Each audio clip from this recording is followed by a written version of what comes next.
Behold, for I am smoking again. Time to replace the radiator, y'all. Because my reservoir is empty. And so, this thing's been leaking. It's time to take stuff apart, but I'm smoking.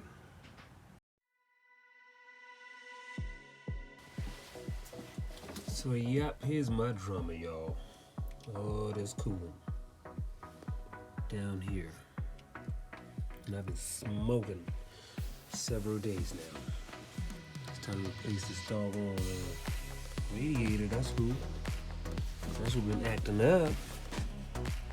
Look at all this mess. So here's the new baby.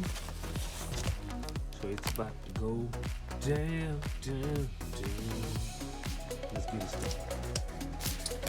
So the first thing we're gonna do is we're gonna drain this coolant out of this radiator. But first we're gonna put this drain pipe down there at the bottom so it can catch all that coolant. My peacock is right there.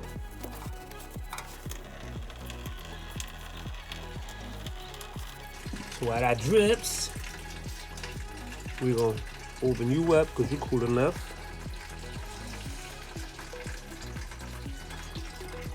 While that's draining, what I'm gonna do is I'm gonna start taking some of these bolts loose. I removed the 10mm bolts for this air intake and moved it out the way.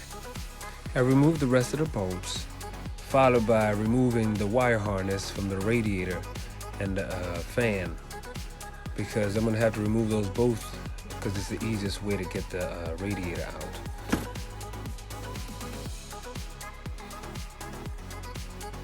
Now it's time to remove the upper radiator hose and lower radiator hose.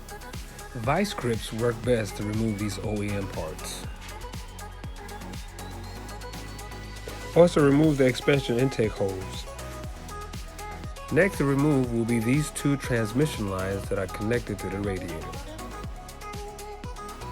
Use vice grips to initially remove the hose and then use your hands to finally take them off. You can finally begin removing all the 10mm bolts of this metal piece that hides the radiator so you can get to it.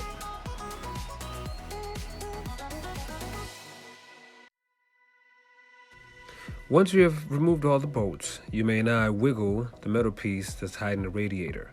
But before taking it off, you must unhook your horn wires.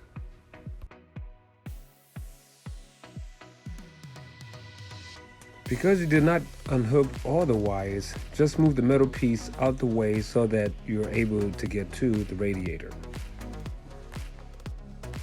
Before removing the radiator, we must unscrew the condenser, which is held down by 4 10mm bolts.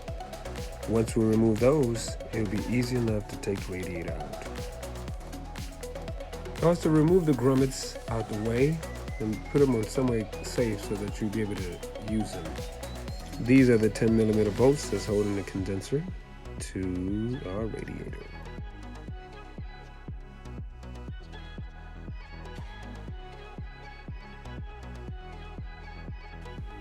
It is now time to remove our radiator. Be very gentle and be very careful in how you remove it out. And this is what our old radiator looks like. After removal, I decided to clean up all the spills that were in there, preparing the area for our new radiator. Once we got our new radiator out of the box, we place it on ground, take a water hose and use the water to run through it to flush out all the sediments. Because it's a brand new radiator, we don't want any of the sediments in there. And from there, I removed the parts from the old radiator, the holes that were in the old radiator, and just basically transfer it to the new radiator. That will be easier to install once it's time to put it back into it.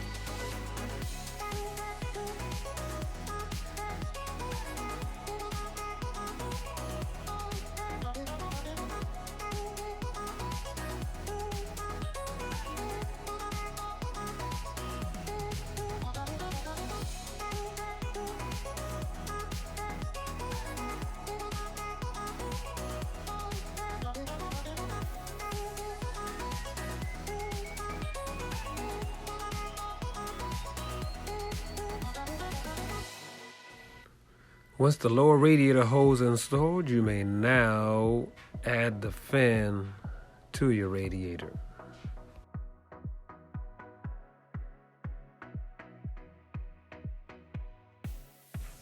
Double check to make sure that everything that you need to replace or add on there is replaced, and then you may reinstall it.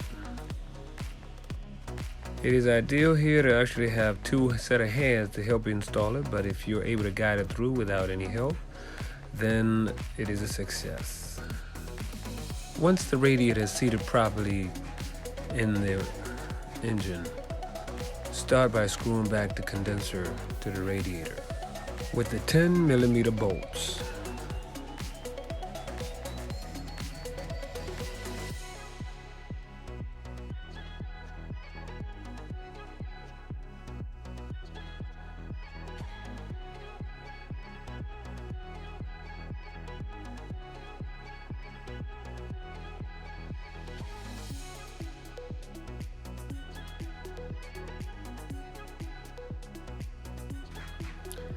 And then attach these two rubber isolators that go on top of your radiator.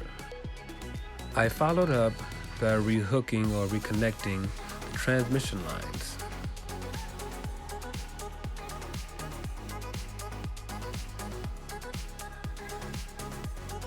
I then followed up by attaching the upper and lower radiator holes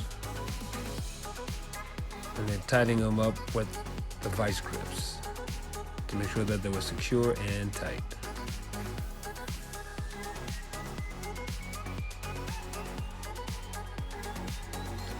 I reconnected the expansion hose from the radiator to the reservoir, followed by reconnecting all the electric harnesses in their proper places. I then added the middle piece to go on top of the radiator, but before reattaching it, I had to make sure that I connected my horn wires, and then I started putting my screws back onto the middle piece using the 10mm to screw the bolts back on.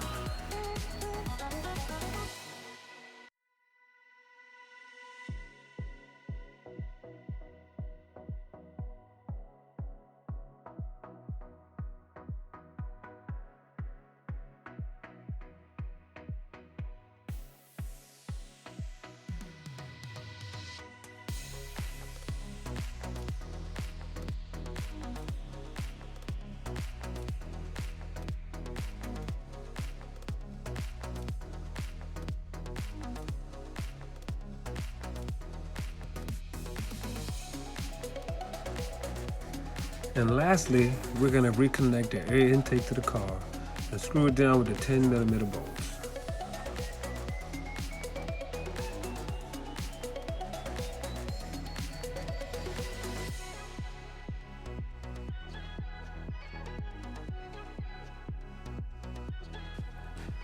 Now it's time to add the antifreeze to the car.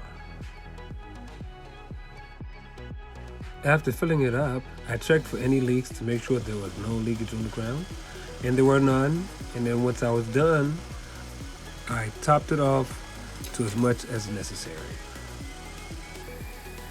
I also made sure to add coolant to the reservoir.